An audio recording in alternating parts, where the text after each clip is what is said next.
What's up, everyone, and welcome to TVCaptive.com presents the As Seen on TV podcast for The Walking Dead Season 4, Episode 12, Still. I'm your host, Dom, and with me we have Clio. Hello. And Omikins. How's that chocolate? You have chocolate? She has chocolate from Narnia. Narnian chocolate?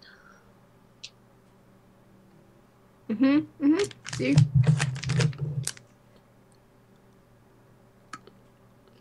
I see. It's called Milkis Chocolat.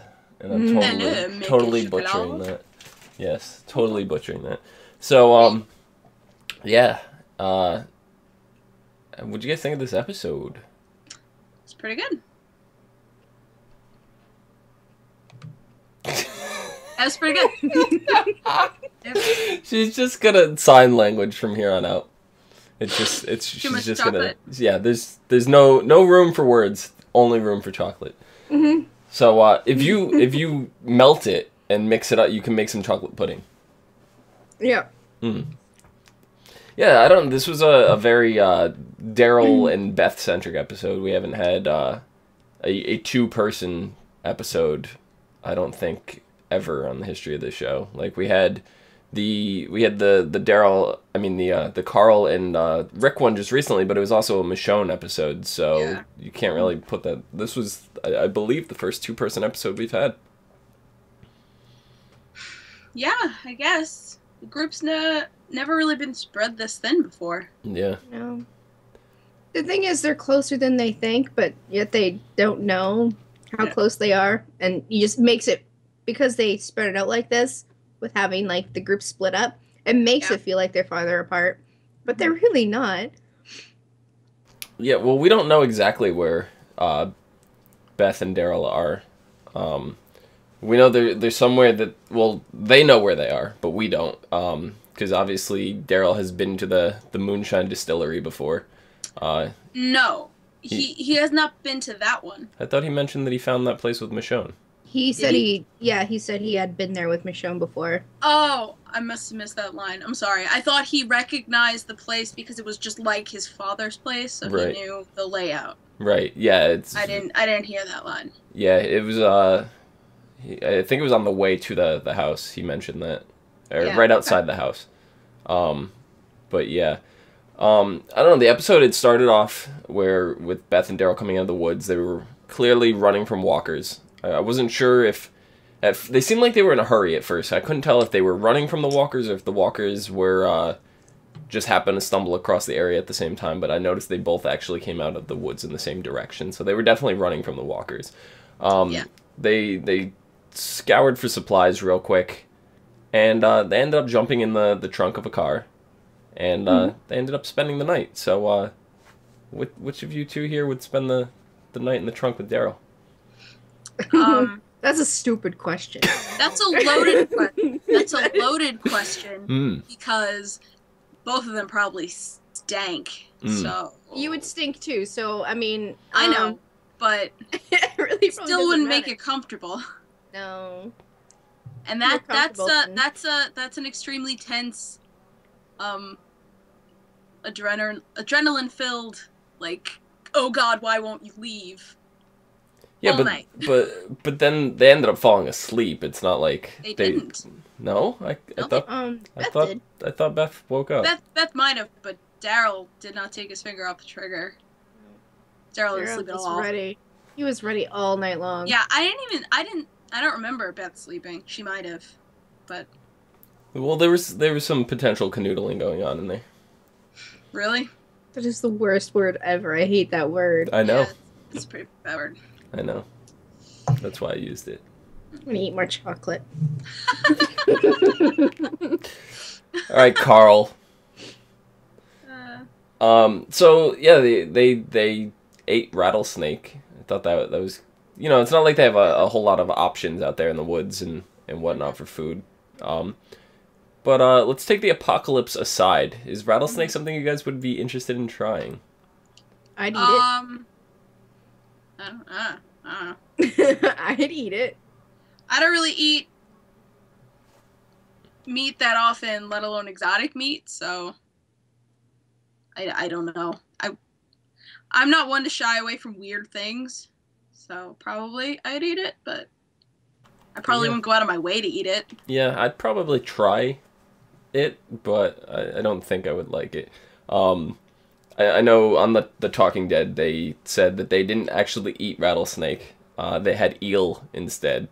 Okay. And interesting. Daryl, or I don't remember his name now. Norman Reedus. Norman.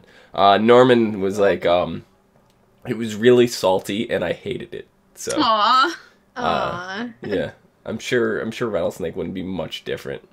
Yeah. Oh yeah, it would. Well, I mean, probably tastes more like chicken than seafood. Yeah, because it's probably salty because saltwater eel. Yeah. Yeah, maybe. Rattlesnake. Rachel in chat is saying rattlesnake is exotic meat. It is exotic. I mean, you don't go to the store.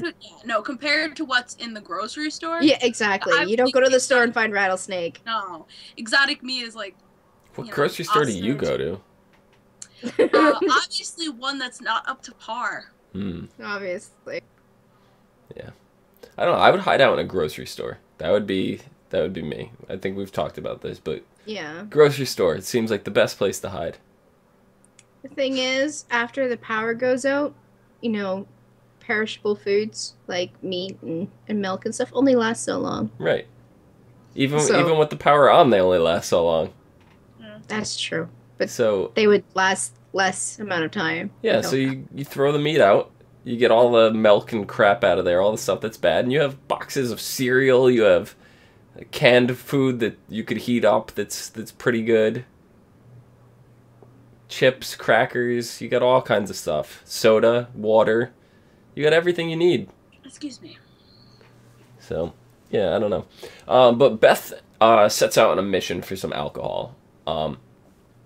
They end up wandering around and stuff, but why do you think Daryl didn't just take her straight to the distillery instead of exploring out in the world for it? There's a distillery? This is the distillery house. Oh, The moonshine house. Well, at first, Daryl was not game for this at all. He didn't think it was a good idea. I think it also evoked some feelings of betrayal because he was connecting the search for alcohol to Bob. That's honestly the vibe I got at first. It's like, she wants to go get alcohol. That's a sense that he feels betrayed because Bob with the alcohol. So he was totally not game, and he was only following her because she's the only one they're the only ones they have left. Yeah, I'm getting some interference from you. Me? Yeah, when you're talking. Do you have anything on your laptop or anything? No. I don't know. Is somebody vacuuming? Oh no, it's probably my my fan. It's propped up. I don't understand why it keeps doing this. Yeah, I don't know. I'm sorry. It's definitely the fan. Okay. There's anything I can do about it. Yeah. I don't know. Maybe the country club was on the way there, or something. But what the hell was going on in that country club? There's dead bodies hanging out in sleeping bags all over the place. You got walkers clawing at you from the ceiling. Yeah. It's like, what the hell happened there? It's bunch of swingers. Oh. Huh? What? A bunch of swingers. Oh yeah. Swingers. That's a thing? Yes. People still do that?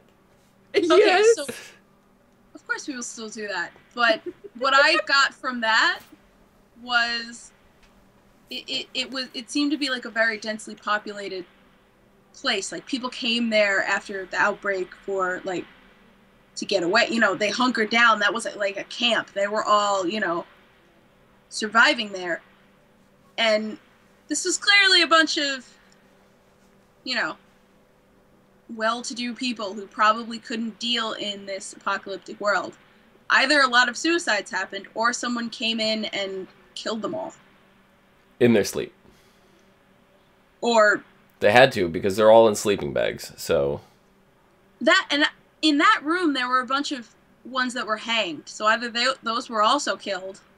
I think it was a bunch of suicides. I think what may have happened was the people that were hanging killed everybody, and then hung themselves. Yeah, maybe. Because the reason I think someone came in and killed them is because someone obviously hung that zombie up on the mannequin legs. Oh, in the golf store? That was deliberate, and that seemed like it was a thug who was like, rich bitch, you know. Yeah. Couldn't deal with. I don't know. Yeah, why do you think Beth wanted rich bitch taken down? Because it was not decent. It was indecent, she was a person. Yeah. I don't know. We see Daryl while he's exploring the country house. He's doing a lot of collecting unnecessary things. Like, you see him grabbing money. He's checking the register. A lot of stuff like that. Like, why do you think that was? Old Connecting habits? to his old habit, connecting to his past. I mean, at the end of the episode, Beth gave him the speech about being who you are, not who you were. So, also the burning the money was symbolism of him letting go. So, yeah, it was just something he was used to doing. Mm-hmm. Yeah, I don't know. Daryl was very quiet this whole episode. He was except when he was drunk. Yeah, that's kind of when it brought out. But he was extremely quiet this episode, and then he ends up taking Beth to the distillery house, and decides that peach schnapps was not enough for her first drink. Is peach schnapps a good first drink? I have no idea. I've never tried it. It's I've never had peach schnapps either. I've had peppermint schnapps. I've had peach schnapps in something, so I've never had peach schnapps by themselves. But I would assume it's like sweet, yeah, kind of fruity. Right. So it seems like it would be a good first drink for Beth. Yeah, but I don't know. Maybe that's a sexist comment from me. I don't know. Yeah, I don't know. I think it's not necessarily good. Although probably fucking moonshine is not necessarily good. Moonshine's a man's drink. Moonshine is awesome, but that was real moonshine. Right. Brew it in your garage. Right. Mm-hmm. Right. That'll put hair on your balls. Yeah. Indeed. Tommy's like, I'm not having moonshine. It's good. I like it. I've had moonshine before. The kind that you get out of a barn. Oh, nice. Yeah. How was it? It was disgusting. Yeah, that's how it's supposed to be. I think I spat it all over somebody at one point. I don't even remember, really, to be honest. Blacked out immediately. It was like... That's awesome. You get alcohol that just touches your lips and you're blacked out. It's boom. That's how strong that moonshine was. It just entered your bloodstream straight through your lips and it done. It was probably the bad moonshine that Beth was talking about. Good thing I didn't drink it all. Yeah, well, does that mean she's gonna go blind now? No, I think that's something that you tell your kids. Yeah, it's an old wives' tale. Yeah. Told by your father. So, yeah, they end up going there. They get drunk off the moonshine. They start playing I Never. Cat's going nuts over there. So, I don't know.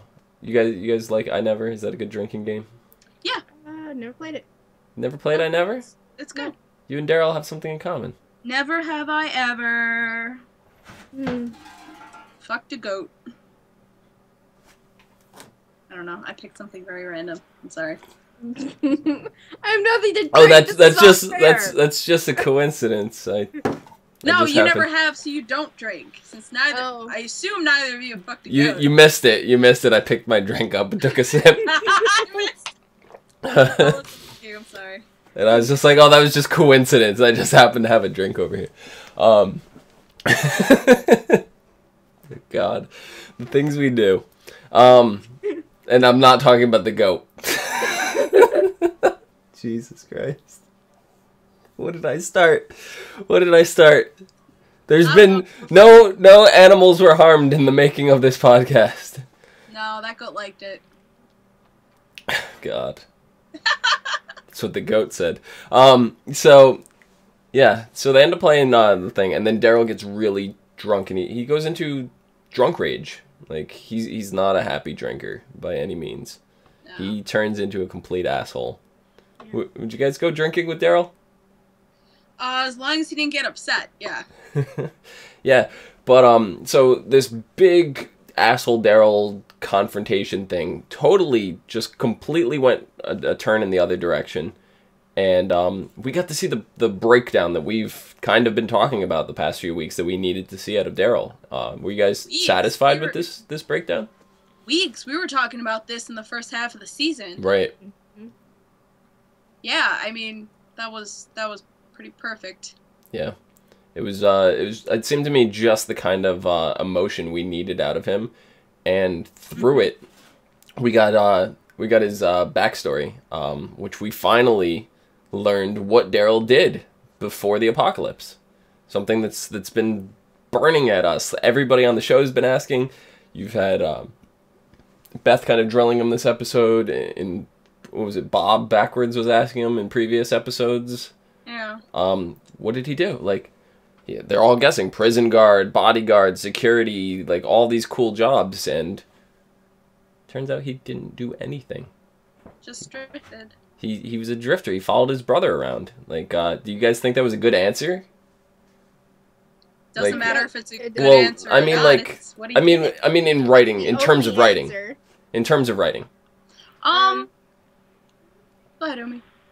It's nice to have a character that really didn't have any kind of background, but is definitely one of the heroes of the series. To show that they have worth. I mean, it just took an apocalypse to see it, but that's how it works. Yeah, I thought it was brilliant writing. Yeah. I mean, we take this character that's so badass that we all kind of look up to in some way, shape, or form. And it's just like, I want to be that guy, or I want to be near that guy, you know, whatever. Like, I want the embodiment of his power. And you're just like, this guy was nothing before the apocalypse. It's just kind of like, ooh. He did, like, he had to learn survival skills and things because of hunting with his father and all that. So, I mean, he did have that in his background, but as far as, like, a job or, you know, anything like that, he really didn't have one. Yeah. He's never been on vacation. He's never left the state. I mean, it's something, you know, this whole show is about how people change. And this event caused every character to change from what they were to what they are. Mm-hmm. For some it's good and for some it's bad. For Daryl it was good. And he's a better person now, and that's what Beth was trying to tell him. Just be who you are now, not who you were. Mm-hmm. Right. And then in the process they burn the whole house down. Yeah. I was like that house is far too close to the trees. They're gonna burn down the whole forest. They better not stop running. Yeah, they better keep going. As it turns out, that was an actual house that they did burn down. Yeah, it looked it. Yeah, it was not CGI effects or anything. They burned a house down in the middle of the woods. I do believe that. So, yeah, they said it on the Talking Dead that it was an actual house. In the trees, there was the entire, firefighters, whole squad. Oh, I'm sure they had a full team by. Police, police, firefighters, got everybody hidden in the trees. Yeah, dressed up as zombies. They're aesthetic. That's who you saw wandering off to the fire at the very end of that scene. Shiny. Yeah, they said they only had enough time for like 2 takes. For that particular scene because that house was just gone really fast. One of the interesting things on Talking Dead was Daryl had said in previous like he takes like he goes to take photographs with people, and they always want him to flip the picture off, you know, whatever, give the thing. So everybody is always like, "Come on, Daryl, flip him off, you know, do that thing." So he said he had this awesome moment when Emily, aka Beth, just kind of nudged him and be like, "Come on, do that thing, flip it off, come on." So he just said that was kind of an awesome tribute to that kind of thing. But yeah, it was definitely the burning of it was definitely significant to restarting and a new start with them. But the other kind of topic that came up on Talking Dead was the Beth and Daryl relationship thing. Do you think that's something that we may explore, or do you think that they're going in a completely different direction with that? Like a best friends relationship. Hold on. Yeah. Do you mean a physical relationship? Sexual relationship? I don't see it. Very much hope not. Me too. Just because, well, there are a lot of reasons, but mostly because it's not about that stuff. It's about deeper connections than that. And if they were to go that way, it's far too easy, and it would just be disappointing. Yeah, it would just be disappointing. Yeah, they didn't say one way or the other because obviously they don't want to give spoilers. But the impression that I got off was that it wasn't gonna go that way. Thank God. Yeah. So good. But the other interesting thing was Beth is 18 in the show, and I just found out she's actually 28, and that kind of shocked me. Yeah, the actress is actually 28 years old. She does not even look 28 when she's all dolled up in the real world. No. Yeah. It's like, I love you, but no. You make me so mad. Yeah. That was that was interesting. Mm-hmm. So, miss anything in this episode? Does anything else happen that, golf club. About everything. The golf club. After Beth changed her clothes. She got brains all over her. I don't typically laugh at The Walking Dead. Mm-hmm. Like, usually, there's like no comedy in this thing. I didn't even laugh at like the little stuff that Eugene and Abraham and stuff, like, you know, the quirky little comments and stuff that they had that are supposed to be a lighter side of the show. I didn't even laugh at that. This, I think, is the first time I've ever laughed out loud watching The Walking Dead. When he just fucking guts, eyeballs, whatever the hell was flying all over Beth, and she just sits there, looks. And I honestly takes her shirt off. I knew that was coming, only because she took a white sweater. Yeah, white cardigan. And that's the only thing that could happen to a white sweater. Mm-hmm. Even now, you know, pre-apocalypse. Oh, yeah. It's the only thing that'll ever happen to a white sweater is it will get dirty. Yeah. You wear, like, a really nice white blouse out to dinner, and you order spaghetti, and you wear all the spaghetti on your white shirt, and you're just like, shit. I think. Why did I wear white? Oh, yeah, because it looked nice, but I think next week, for our Walking Dead podcast, we have to start the day off in a white shirt. And, all right, and then show up to the podcast, and whatever happened to that shirt stays, and we show it off. What do you guys think? No. That's a good idea. I have a white shirt that I don't give a shit about. Am I allowed to pour coffee on myself? If you want to. Yeah, that would hurt. Make sure the coffee's cooled down a bit. Yeah, don't go to McDonald's and order coffee. Yeah. Might have McDonald's coffee honestly isn't that bad. No, I didn't say it was bad. It's just they serve it. They serve it extremely hot. So I think they serve it at 180 or something. Oh wow, yeah. And so yeah, it's everybody else serves it at like 140. They serve it at 180. It's crazy. But yeah. So there's shark cattail. Yeah. Kitty. Dun dun dun dun. Oh, hello. This is the same color as your shirt. Mhm. Did you skin a cat for your shirt? No. No. All right. So next week, the episode is called "Alone," And as one group finds what may be an ideal shelter, another group comes to realize that the best protection comes from those around them. So, just based off the previews, I only saw 2 groups within the preview. I saw we are going to be seeing more of Daryl and Beth. Okay. And then we're going to see Maggie, Bob Backwards, and Sasha. We're going to see that group. I don't know if we're going to see other groups, but if that's the case, based off those 2 groups, which one do you think is going to find the ideal shelter, and which one is going to find the best protection from others around them? I think, I don't know actually. From the little clip they showed at the end of the episode, it seemed like Bob Backwards, Maggie and Sasha were all holding hands, like against, like backs to each other against the walker. So right, yeah. So yeah, I think I'm kind of in the same boat as you. The 3 of them, seems like there's more of them, so that the ideal protection from others around them seems like a better choice for them. Yeah. So I think that's the case there, and Beth and Daryl will probably find some sort of permanent shelter. Permanent shelter. I have to use air quotes on that one. Yeah. Nothing's permanent. No, the prison was a permanent shelter as well. So. Yeah. We all know how that went. We all know how that turned out.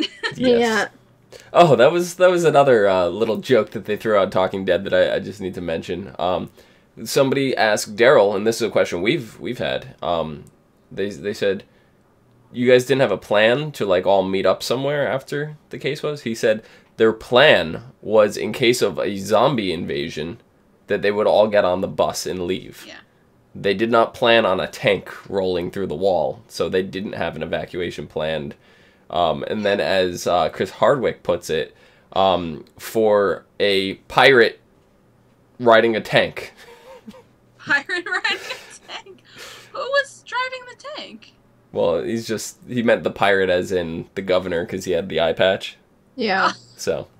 Okay. Yeah. I thought the actor, whoever was driving the tank, played a pirate in something else. No.